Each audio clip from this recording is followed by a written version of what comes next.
ई लो अजय भाई तोहार पान।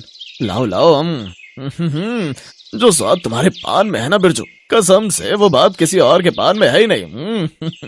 उधर दूसरी तरफ सुमित्रा सुबह से कुड़कुड़ाहट किए जा रही थी। सोचा था बहू घर में आएगी तो मुझे थोड़ा आराम मिलेगा, वो रोज आंगन के पौधों को पानी देगी, लेकिन मेरे पौधे तो कितने ज्यादा मुरझा गए हैं।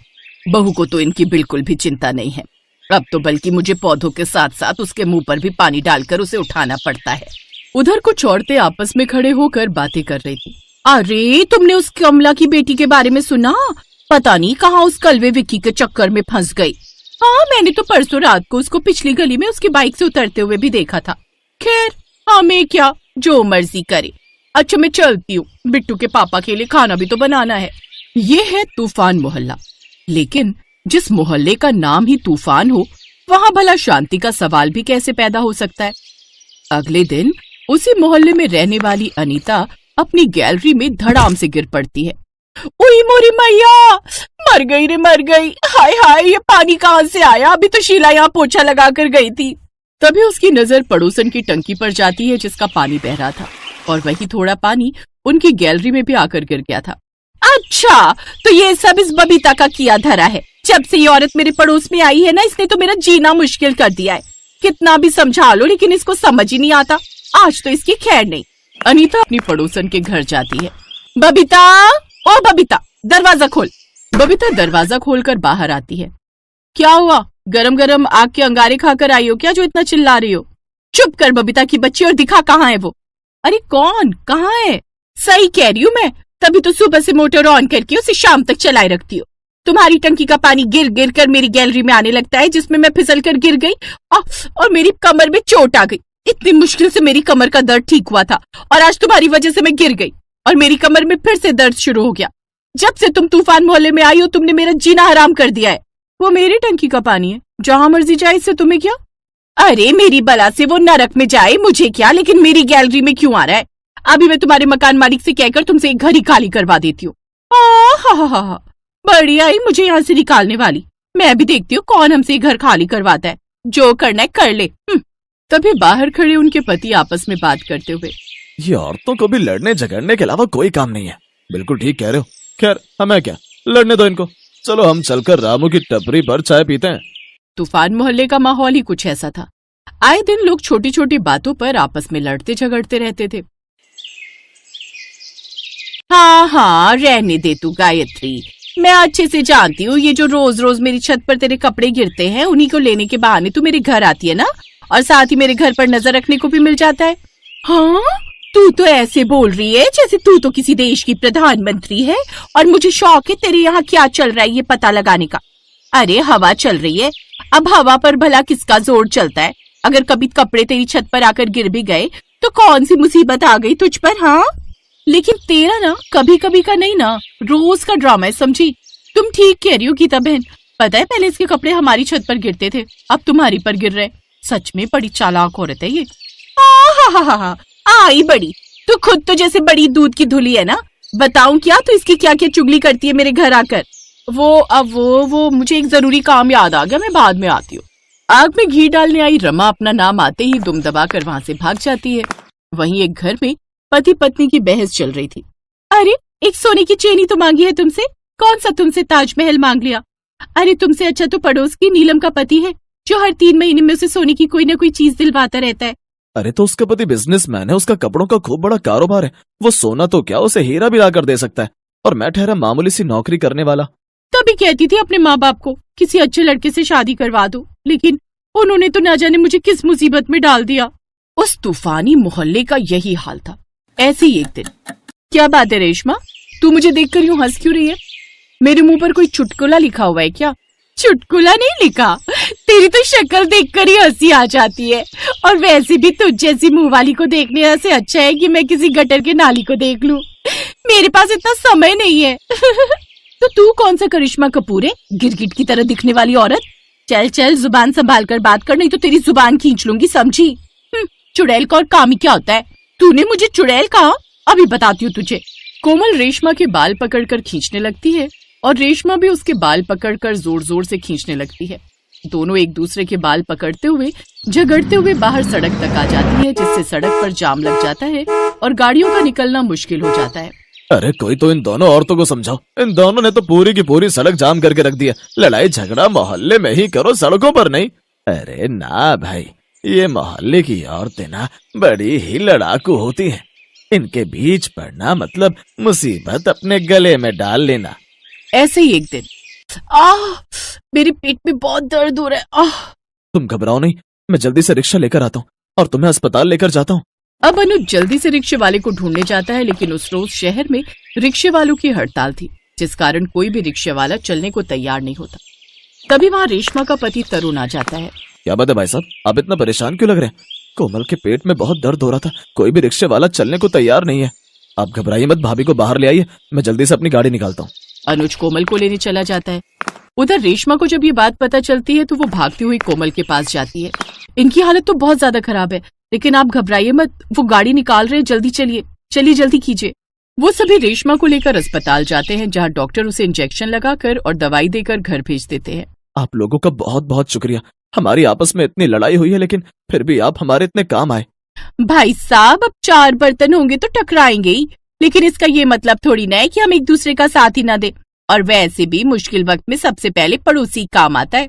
बिल्कुल ठीक कहा तुमने रेशमा बहन, आओ मेरे गले लग जाओ। वो दोनों सब भुलाकर एक दूसरे के गले लग जाती हैं। यही तो हर मोहल्ले में रहने वालों का प्यार होता है। लड़ाइयां चाहे जितनी मर्जी हो, लेकिन जो मुसीबत के वक्त काम आ जाए, सच्चा पड़ोसी भी तो वही है। वीरपुर गांव में यमुना नाम की एक औरत अपने बेटे गोपाल के साथ रहती थी। गोपाल बहुत छोटा था जब उसके पिता चल बसे। पति के जाने के बाद यमुना के पास घर चलाने का कोई जरिया नहीं था। तब उसकी पालतू भैंस शर्मीली ने उसका बहुत साथ दिया। यमुना के पास शर्मीली नाम की एक भैंस थी। उसी के सहारे यमुना ने अपने परिवार को चलाया। यमुना अपनी भैंस का दूध बेचकर घर चलाने लगी। उसकी भैंस का दूध पूरे गांव में मशहूर था। गांव के सभी लोग यमुना से ही दूध लेते थे। कुछ सालों बाद यमुना ने गोपाल को पढ़ने के लिए शहर भेज दिया।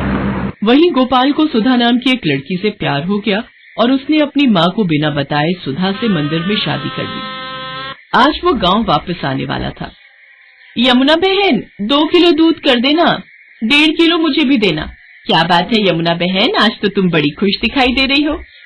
बात ही खुशी की है शारदा बहन, आज मेरा बेटा गांव वापस आ रहा है। बस जल्दी जल्दी काम निपटाकर उसी के लिए बढ़िया बढ़िया पकवान बनाऊंगी। पता नहीं शहर में उसे क्या खाने को मिलता होगा और क्या नहीं। अच्छा, तो ये बात है, चलो बहुत बढ़िया हुआ।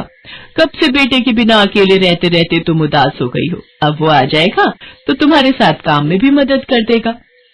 हाँ वो तो है। अरे आ रही हूँ शर्मीली, तू क्यों आवाज लगा रही है? मैं जानती हूँ तू भी गोपाल का नाम सुनकर बहुत खुश हो रही है। रुक, मैं अभी तुझे चारा डालती हूँ। यमुना की भैंस शर्मीली अपनी आवाज में उससे बातें कर रही थी, मानो वो भी गोपाल के आने की खुशी मना रही हो। शाम के समय गोपाल आ जाता है, पर अपने बेटे के साथ बहू को देखकर यमुना को बहुत बुरा लगता है। माँ तुम नाराज मत हो, सब कुछ बहुत जल्दबाजी में हुआ। सुधा के पिताजी की तबीयत ठीक नहीं थी और वो चाहते थे कि हम ये शादी जल्दी से जल्दी कर लें, इसलिए मैं आपको बता ही नहीं पाया। अब मैं आपके साथ ही रहूंगा, आप चिंता मत करो। और माँ सुधा बहुत अच्छे स्वभाव की लड़की है, आप एक दूसरे को आसानी से समझ जाओगे। ठीक है, देखती हूँ वो मुझे कितना समझती है। गांव के रहन सहन और शहर के रहन सहन में बहुत फर्क है बेटा। यमुना सही कह रही थी, गांव के रहन सहन और शहर में बहुत फर्क है। यमुना की तरह सुधा घर के कामकाज नहीं कर पाती थी, उसे तो घर का कोई काम भी करना नहीं आता था। गोपाल, तुमने मुझे कहाँ लाकर पटक दिया है? मुझसे ये घर के काम नहीं होते, हमें शहर वापस चलना चाहिए। भैंस का गोबर साफ करो, उसे चारा डालो, उसे नहलाओ। सारा दिन गोबर की बदबू से मेरा बुरा हाल हो रहा है। कैसी बात कर रही हो सुधा, यहाँ पर सारा कामकाज बना हुआ है।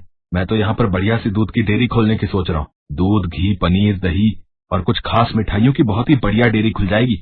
हमारी अच्छी खासी कमाई हो जाएगी। शहर में घर का किराया, खर्चा पानी इतना ज्यादा है, वहाँ पर मुझे काम सेट करने में ही सालों गुजर जाएंगे। और यहाँ पर मेरा अपना खुद का घर का काम है, हम शहर में क्या करेंगे? तुम्हें पता भी है हमारी भैंस का दूध पूरे गांव में मशहूर है। सोचो हम कितना कमा लेंगे, और फिर हमारे यहाँ रहने से माँ को भी सहारा रहेगा। वो बेचारी अकेले काम नहीं संभाल पाती है। अच्छा तुम काम करो, मैं थोड़ी देर बाजार होकर आता हूँ। कह तो गोपाल ठीक ही रहे हैं। शहर में काम करने के लिए पैसों की भी तो जरूरत होगी। यहाँ पर तो अपना मकान अपना काम है, और फिर हमें तो पैसे कमाने से मतलब है। कुछ सालों में अच्छे पैसे कमा लिए तो बाद में शहर में जाकर बस जाएंगे। पर मुझे किसी भी तरह से सासू माँ से अलग होना है, ताकि उस भैंस पर मेरा कब्जा हो जाए। पता नहीं, माँ जी तो बहुत चालाक है, कितने पैसे अपने अंदर करके बैठी होंगी। सुधा को पता था कि गोपाल गांव में ही काम बढ़ाने वाला है, इसलिए वो अलग होने के रास्ते ढूंढने लगी। गोपाल, सुबह से काम करके मैं थक गई हूँ। मेरे आने के बाद माँ जी ने घर के सारे काम मेरे ही जिम्मे डाल दिए हैं। भैंस को नहलाना, धुलाना, गोबर साफ करना, चारा डालना, सारी देखभाल तो मैं करती हूँ। ऐसे थोड़ी होता है। मैं अब और बर्दाश्त नहीं कर सकती। जब मैं इतना काम कर रही हूँ तो फिर मैं अलग ही रहूंगी। मुझे माँ जी के साथ नहीं रहना। और हाँ, उस भैंस पर मेरा हक है। मुझे तो बस बंटवारा चाहिए, भैंस का बंटवारा। सुधा इतनी जोर जोर से चिल्लाकर ये बात कह रही थी कि उसकी बात यमुना के साथ साथ पड़ोसियों ने भी सुन ली और सब वहां आ गए। बहू, बंटवारा, वो भी मेरी शर्मीली का? मेरे जीते जी ऐसा कभी नहीं होगा। और तुम जानती ही क्या हो शर्मीली के बारे में? उसे मैंने बहुत प्यार से पाला है, उसकी देखभाल की है। तुम मेरी शर्मीली को एक दिन भी रख कर तो दिखाओ, वो तुम्हारे साथ एक दिन भी नहीं रहेगी। हाँ हाँ, इस भैंस की देखभाल मैं कर लूंगी, आप उसकी चिंता मत करो। पर एक शर्त है, आप बीच में दखलंदाजी नहीं करोगी। मैं जैसी मर्जी भैंस की देखभाल करूं, आप उससे दूर रहोगी। गोपाल, अगर आज बंटवारा नहीं हुआ तो मैं तुम्हें छोड़कर शहर चली जाऊंगी। माँ, अगर सुधा चाहती है तो आप उसे भैंस दे क्यों नहीं देती हो? उसे एक बार कोशिश करने तो दो। कहीं ऐसा ना हो आप दोनों के झगड़े में मेरी शादीशुदा जिंदगी खराब हो जाए। गोपाल बेटा, एक माँ कभी नहीं चाहती कि उसके बच्चों का घर खराब हो। अगर बहू की यही इच्छा है तो आज से मैं अपनी शर्मीली बहू के हवाले करती हूँ। यमुना बहन, इतने सालों से हम देख रहे हैं शर्मीली को तुमने बहुत लाड़ प्यार से पाला है। कहीं ऐसा ना हो बंटवारे के चक्कर में एक निर्दोष जानवर परेशान हो जाए। सब गांव वाले भी क्या समझाते। सुधा तो बंटवारे की जिद पर अड़ गई थी और ऐसा ही हुआ। भैंस अब पूरी तरह से सुधा के हवाले थी। गोपाल किसी काम से शहर चला जाता है। सुधा तो आलसी थी, उसने भैंस के प्रति लापरवाही दिखानी शुरू कर दी।